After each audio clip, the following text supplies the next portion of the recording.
So in till now, I mean till Canto 7. So I will try to summarize what happened. So in the fourth, fifth, and sixth canto, Parikshit Maharaj was hearing about the dynasty of Shambhu. Okay, Shambhu Manu, then his three daughters, Akuti, Prasuti, Devuti, two sons, Uttanpad and Devrata. That dynasty was going on. Okay, so first he explained about in third canto about Devuti, and then Akuti, then Prasuti, then fourth canto about Dhruva, and then Dhruva's dynasty went on, and whole fourth canto, and in Tanpad, Tanpad Dhruva, so the whole goes up. And then fifth canto, Priyavrat Maharaj story was going on, then Jambuvika and all those was explained, and then in between Ajamila came, Vrikasur came, all those. Then Dakshas also because Prachetas where it was ended in the fourth canto. I'm just trying to read something, remind you back. Uh, in the fourth canto, the Uttanpad dynasty came till Prachetas, and then Prachetas went for tapasya, and there was nobody to take care of the this thing kingdom. So they another brother of Uttanpad was Priyavrat, who was in the ashram of Narad Muni. So Brahmaji, they called him, come back and do take care of household responsibility. So he came. That was in fifth canto starting. The previous Maharaj thing goes on. Okay, so this whole dynasty came. In that Bharat Maharaj and everything was explained.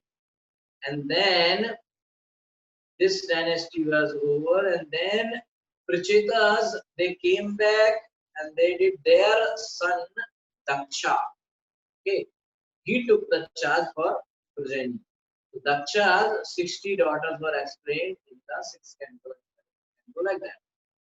Now, Parikshit Maharaj asked actually the detail of all the 14 Manus. Okay, what was the question that explain me about all the 14 Manus?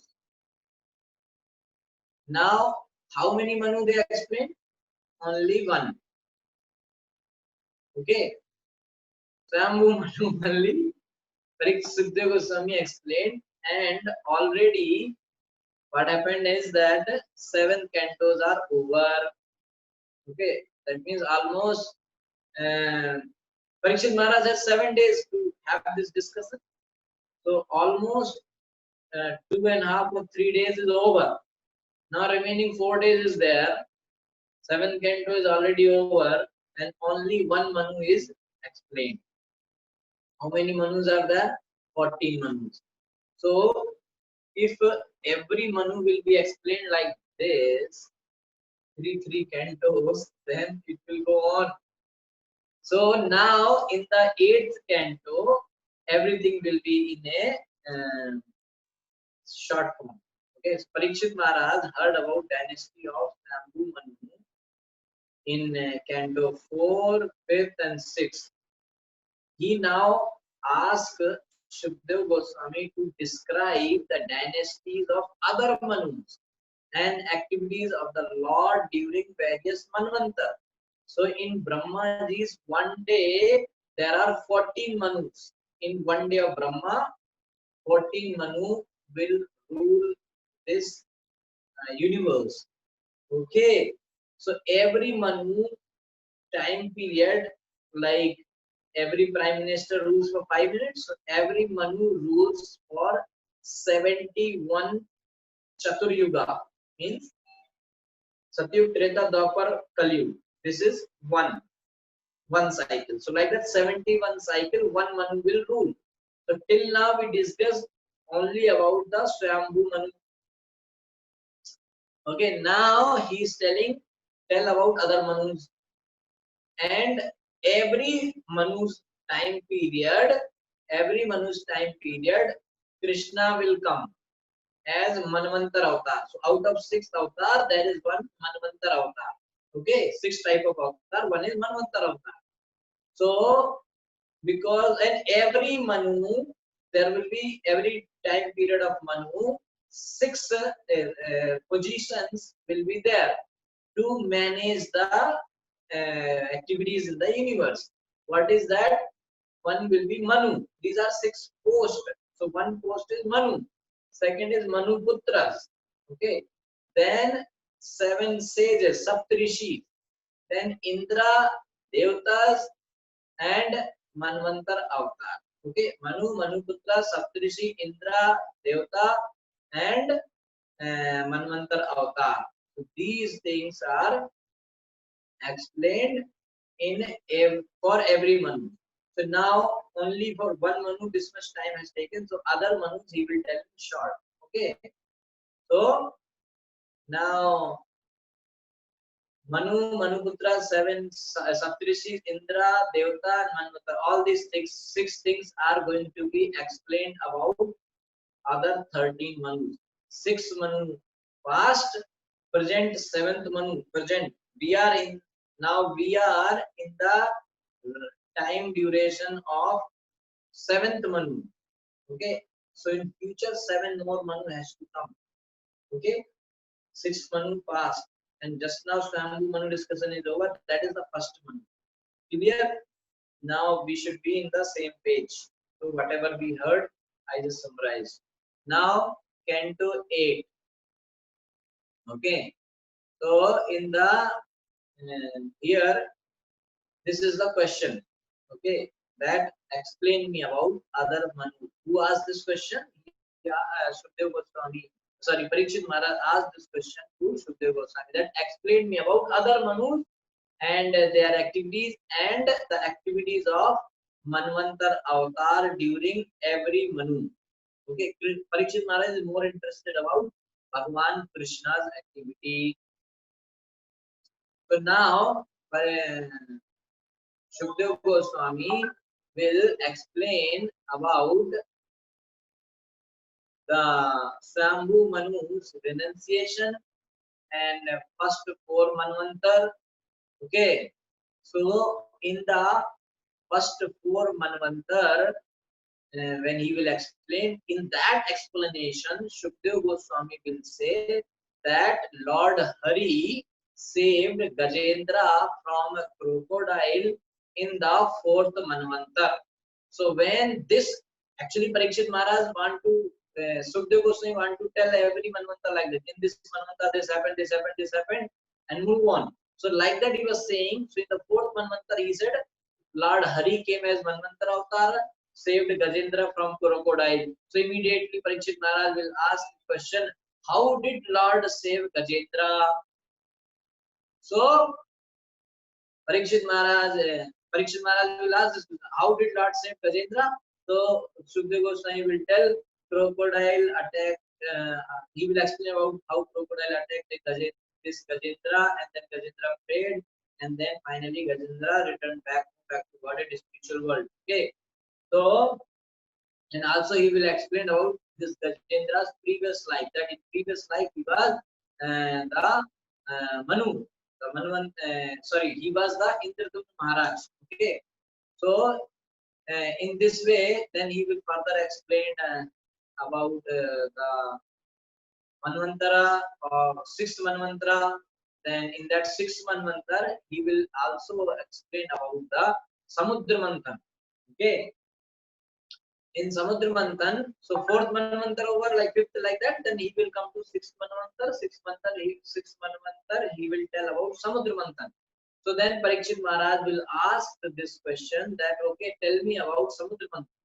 So there, in the, so from, in 8th canto, from chapter 5 to chapter 12, Shukdev Goswami will explain about the Samudra Manthan process. Okay, and then further coming 6th Manvantar over, then 7th Manvantar and future Manvantar, he will explain, and then he will explain. So while explaining 8th Manvantar, Shukdev Goswami will state that Bali Maharaj will become Indra in the 8th Manvantar, and he will mention about the charity of Bali Maharaj, how he gave everything in charity to Lord Vishnu. So when this thing will come, and then he will, Parikshit Maharaj will ask the duties of 6 elements of Manvantara. In every Manvantara, 6 things will be there. No, Manu, Manvantras, Devatas, Indra, Manvantara, Avatar, okay, and Saptarishi. So he will ask, explain about these all, what their duties and all. So that he will tell, and then after explaining this, he will explain about that how Lord asked for 3 steps. Vamandev. So Vamandev story will come, and then the last thing will come in the 8th canto was that about the Vamandev story, that the Lord became a beggar, and how he explained himself and took everything from Bali Maharaj like that. And then finally, Satyavrat Muni and the Matsya Avatar story will come, and that is the 7th one, Vyavasut, which is presently going on. So in this way, that was the summary of the 8th canto, which I explained very quickly. Okay, so the first chapter in the 8th canto is the Manus, administrators of the universe. So different Manus will be explained in the first chapter of this 8th canto. Okay. Okay, so let us read now.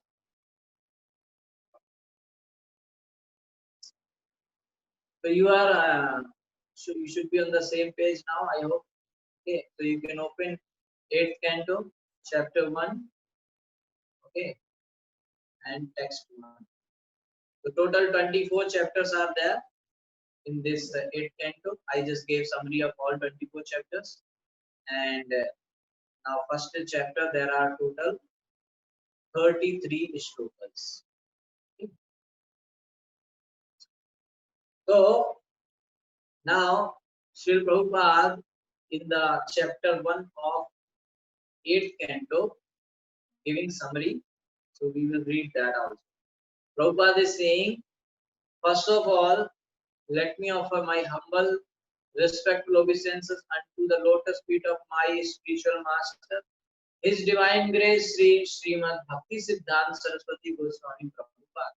Sometime in the year 1935, like some 12 years before independence, when His Divine Grace was staying at Radhakund, I went to see him from Bombay. Prabhupada is telling about himself.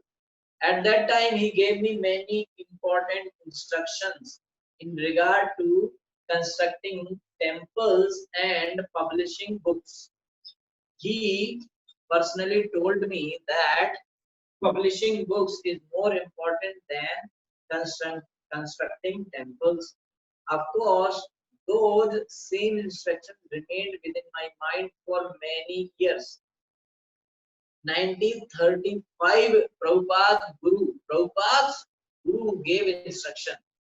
And in 1944, I began publishing my Back to Godhead. And when I retired from my family life in 1958, I began publishing Srimad Bhagavatam. Okay, so in Delhi, when 3 parts of Srimad Bhagavatam had been published in India, 3 cantos, I then started for the United States of America on the 13th of August 1965. Okay, 1965, 13th August, Prabhupada went to US in a cargo ship with 3 cantos which he translated in English. That is why these three cantos Prabhupada was sitting in the Vrindavan in Radha Damodar Mandir, and very in deep meditation he translated the 3 cantos of Srimad Bhagavatam. So that is why these 3 cantos purports are very elaborate and very powerful. Okay, so very wonderful purports. 3 cantos. I am continuously trying to publish books as suggested by my spiritual master. Now in this year 1976, so this Prabhupada is writing in 1976, I have completed the 7th canto of Srimad Bhagavatam, completed translation and commentary. and a summary of the 10th canto has already been published as Krishna, the Supreme Personality of Godhead. So there is a book, Krishna, which is a summary book of 10th canto. That's also published by 1976. Still, the 8th canto, 9th canto, 10th canto, 11th canto, and 12th canto are yet to be published. On this occasion, therefore, I am praying to my spiritual master to give me strength to finish this work.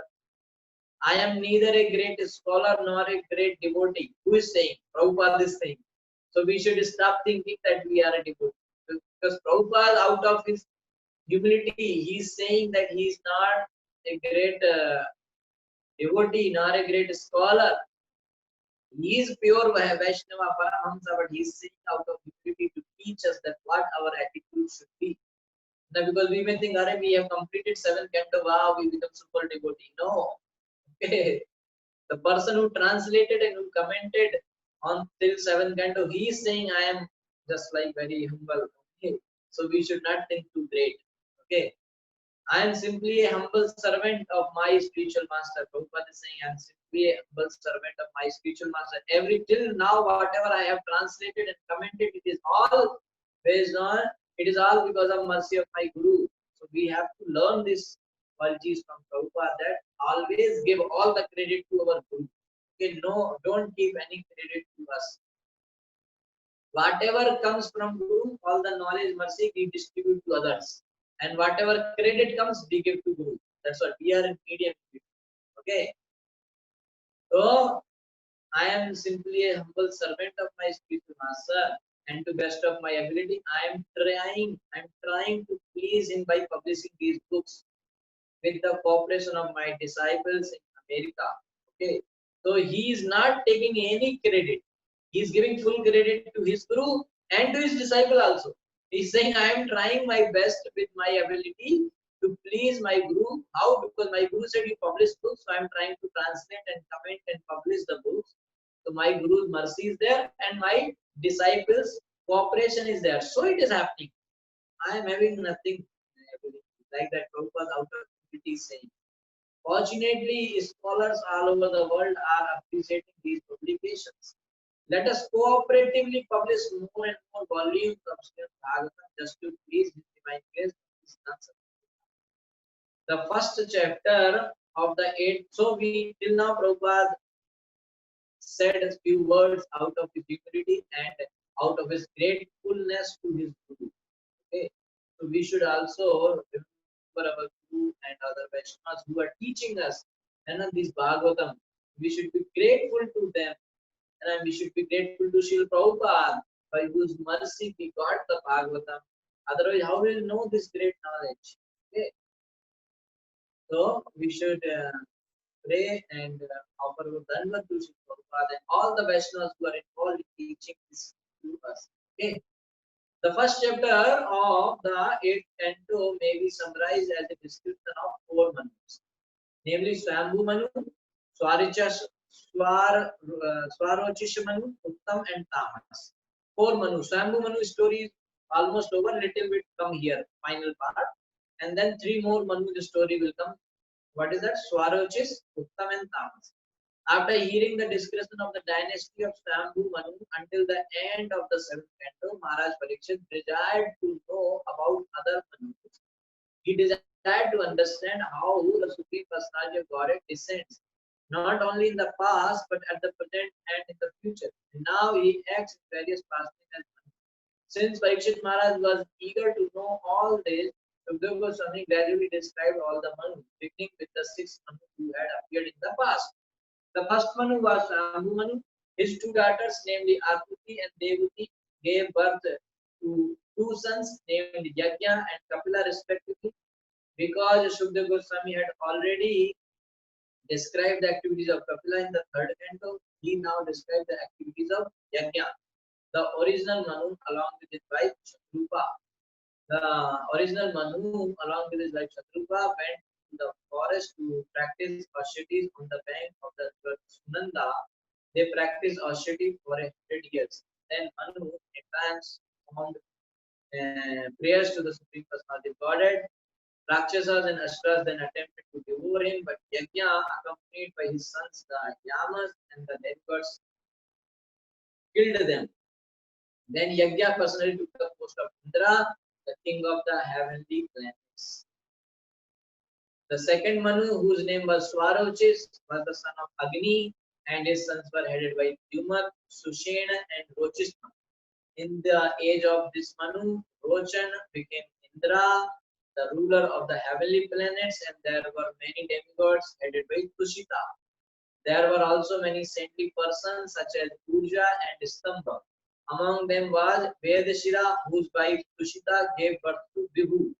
Vibhu instructed 88 thousands of Dridvrtas or saintly persons on self-control and austerity. Uttam, the son of, so actually Priyavrat Maharaj's three sons became Manu.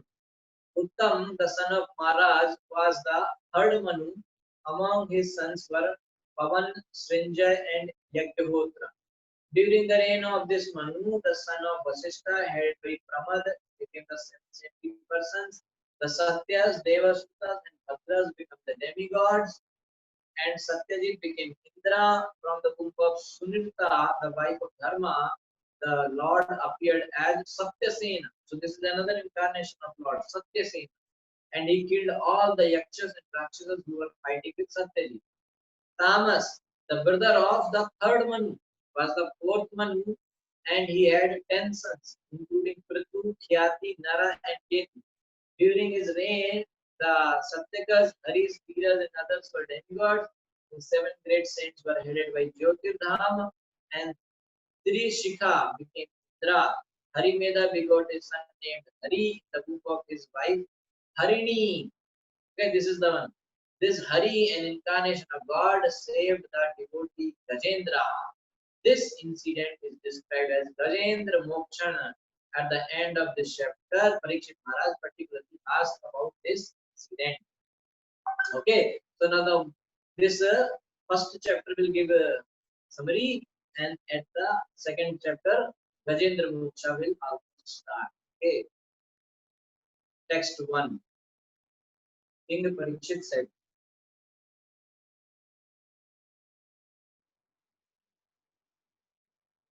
okay.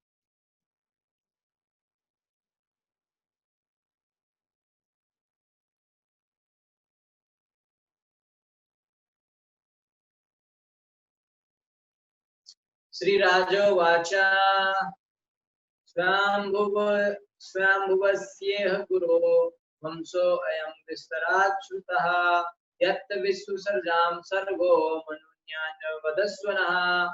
Sri Raja Vacha, the King Parikshit said, Swambhuvasya, of the great personality Swambhu Manu, in this connection, Guru, O my spiritual master, Vamsa dynasty, I am this Vistarat, extensively Shruta, I have heard from you, Yatra, wherein Vishwasrajan, of the great personalities known as the Prajapati, such as Marichi. Sarga, creation involving the birth of many sons and grandsons from the daughters of Manu. Manus, Anyan, other, Vadaswa, kindly describe Naha to us. King Parikshit said, O my lord, my spiritual master, now I have fully heard from your grace about the dynasty of Manu. But there are also other Manu, and I want to hear about their dynasty. Kindly describe them to us. Manvantare Harirjanma Karmani Cha Mahyasa Grinanti Kavyo Brahma Stani Vatsvatam. Manvantare, during the change of Manvantaras, one Manu following another, Hare of the Supreme Personality Godhead, Janma appearance Karmani, and Akuticha also Mahyasa of the Supreme glorified. Grinanti described Kavya, the great learned person who have perfect intelligence, Brahman, co-learned Brahman, Shukdev, all of them Nath plus brother. Please describe Shinvatam, who are very eager to hear. O learned Brahman, Shukdev Goswami, the great learned persons who are completely intelligent, describe the activities and appearance of the Supreme Personality of Godhead during the various mantaras. We are very eager to hear about these narrations. Kindly describe them. The Supreme Personality of Godhead has different varieties of incarnations. Okay.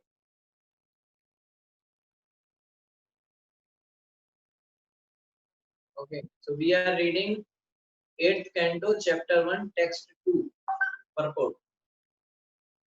The Supreme Personality of Godhead has different varieties of incarnations, including the Guna Avataras, Manvantar Avataras, Leela Avataras, and Yuga Avataras. Okay, different varieties of Guna Avatar, Manvantar Avatar, Leela Avatar, and Yuga Avatar. And there are two more, Purusha Avatar and Shaktavesha Avatar, all of which are described in the Shastra.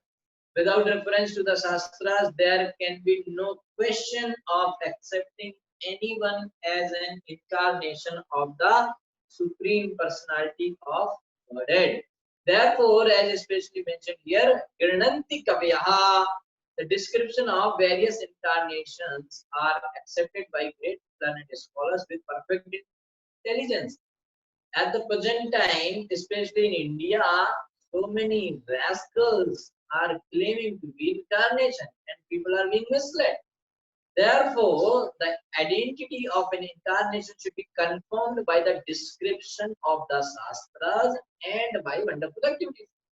As described in this verse by the word Mahiyasa, the activities of an incarnation are not ordinary magic or jugglery, but are wonderful activities. Thus, any incarnation on the Supreme Personality of Godhead must be supported by the statements of the Shastra and must actually perform wonderful activities. Parikshit Maharaj was eager to hear about the Manus of different ages. There are 14 Manus during a day of Brahma, and the age of each Manu lasts for 71 yugas. Thus, there are thousands of Manus during the life of Brahma. That was okay. This thing actually many times already has been explained. Okay, just give me 1 minute, I will be back.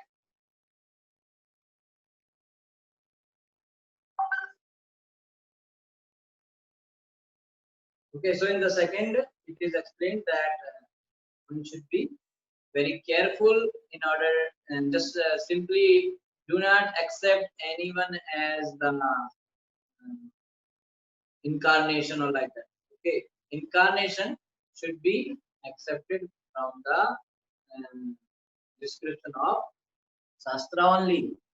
Okay, yad yasmin ant यदस्मिन् अनन्तरे ब्रह्मन् भगवान् विश्वभावनः कृतवान् कुरुते कर्ता वृत्तिके नागते अद्य वा yet whatever activities yasmin in a particular age antare manvantar brahman, O great brahman, Bhagavan, the supreme personality of God, and Vishwabhavana, who has created this cosmic manifestation, Kritavan, Kurute is doing karta and will do he, atite in the past, anagate in the future, adya at the present. O learned Brahman, kindly describe to us whatever activities the Supreme Personality of Godhead, who created this cosmic manifestation, has performed in the past manvantars, is performing at present, and will perform in the future manvantaras. He is asking what Krishna did as Manvantar avatar in previous Manvantar, in present Manvantar, and in future Manvantar. So this Manvantar word should be clear now. Okay, if you have any doubt, you can ask me now. Because the whole 8 canto Manvantar will come again and again. So if you don't know Manvantar or Manu, then you will be always confused what is going on. Okay, because this will come fourth Manu, fifth Manvantar, sixth Manvantar. So Manvantar you should know. Okay. If you don't know, you can ask. In Bhagavad Gita, the Supreme Personality of Godhead said that who he and the other living entities present on the battlefield had existed in the past, they existed at present, and they would continue to exist in the future. Past, present, and future always exist. Both for the Supreme Personality of Godhead and for ordinary living entities. Nityo Nityanam, Chetnas Chetnanam. Both the Lord and the living entities are eternal and sentient, but the difference is that the Lord is unlimited, whereas the living entities are limited.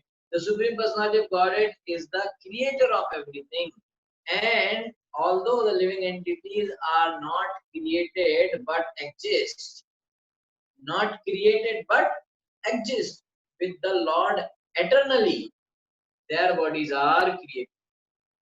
Jivas are not created, they are existed eternally with the Lord as part and parcel, but their bodies are created, whereas the Supreme Lord's body is never created. Clear, na? There is no difference. So Lord existed eternally. Jiva also, me, you, all the living entities existed eternally. But the body of Krishna is never created. That is eternal body. That is Satchidananda body that also existed eternally. It is never created. It existed eternally. But the body of Jiva is created. Okay, that does, it is not existing eternally. Okay, suppose somebody's age is 20. So before 20 year his body was not existing, but he was existing, and he dies at 40. So after his death, his body is not existing, finished, burned, but he is existing. That's the point. Okay, there is no difference between the Supreme Lord and his body.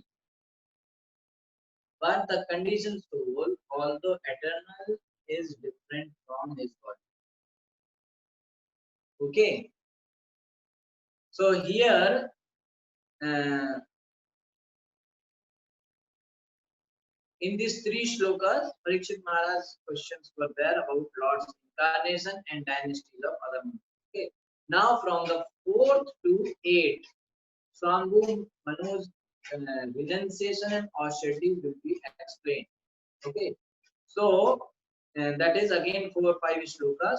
So if you have any questions, you can ask now. There was a lot of things I explained which may be new. If you have questions, you can ask. Otherwise, there are 5-7 minutes. I can go with the 4th shloka. Okay, is there any question? Just tell me quickly. No question. Okay. 4th shloka. Sri Rishiru Vacha. Anyway, I think we can. Okay, let's go. Sri Rishiruvacha manvo asmin vatita shakkalpe sambhuvadaya adyaste kathito yatra devadinam cha sambhava. What is that?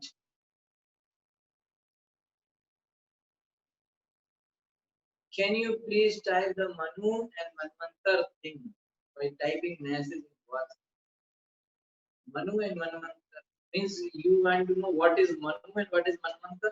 Is it that you are asking, or you want to know that what you want to know? Okay, the number of Manus are 14, and what is Manvantar? Okay, you write like that quickly. I will explain. Manvantar is time duration in which Manu rules. Okay, okay, you can note down. I am telling. Okay, and please explain about Manu in detail. So that will come. Detail is all 8 10 to. Okay. So that's what I was trying to explain now. Whole 8 10 is detail only. But you understand that the Brahma is having one full day. Okay, so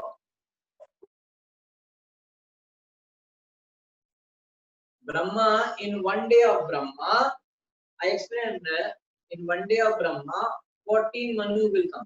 Okay, one day of Brahma, this Manu will come to rule. He is the like president, and under him everything will happen. So Manu is one first position. Okay, so the time period which he rules is called Manvanta. Okay, so one Manu will come, he will rule for his time period. Then second Manu will come, he will rule like that. 14 Manu will come, and at the end of 14 Manu, Brahma's day will end, night will come. So Brahma will sleep. So when Brahma will sleep, all the water from Garbhoda Goshen will come up, and everything that's called Pralaya. And morning, Brahma will wake up early morning. He will wake up and he will see everything is water, water. So again he will create, है ना? So again the first Manu will come, then second Manu will come, then third Manu will come. So 40 Manu will come, and they will rule. They will create, rule, whatever, everything will happen in their kingdom, and then the day will end. Like that, it will goes on. Okay, like that, 1 month, 30 days of Brahma. Like that, 12 months, 1 year of Brahma. 100 years, one lifetime of Brahma. So when lifetime is over, Brahma is finished, and that is full pralaya. Whole thing, universe is finished. Okay. So now you understand now. So in 1 day of Brahma, one Manu came. Brahma woke up. Manu came. Came, and with Manu, 5 other people will come. Manu Putras will come. Devata will come, Indra will come, Manvantara Avatar will come, and Saptarishis will come. So Indra and Manus are like ruler. Okay. So Saptarishis will read the Vedas and they will guide Indra and Manu how you should rule and how you should rule. Manu will rule. Manu will tell the guidelines of all the how human should act. That's what are Manu Smriti. And Indra will rule all devatas and all those things. Okay, everything. And Manvantara Avatar, because even though Manu is there, Indra is there, Devata is there, Saptarishis are there, everyone is there, but still nobody alone is sufficient to manage everything. So Krishna will come as Manvantara Avatar and he will manage, he will see overall all the activities sitting on top. Okay, everything going, because without the help of Krishna, even Indra cannot rule, even Manu cannot rule. That's what we have to understand. That without the help of Krishna, we cannot become happy. We cannot do our activities properly. So we should have Krishna in our life. Interference of Krishna in our life. So Manvantara Avatar will come. Saptarishis, Devata, and Devatas will be there to help and support. And Indra and Manu Putras will be there to help and support Manu's activity. Okay. So anyway, time is up. So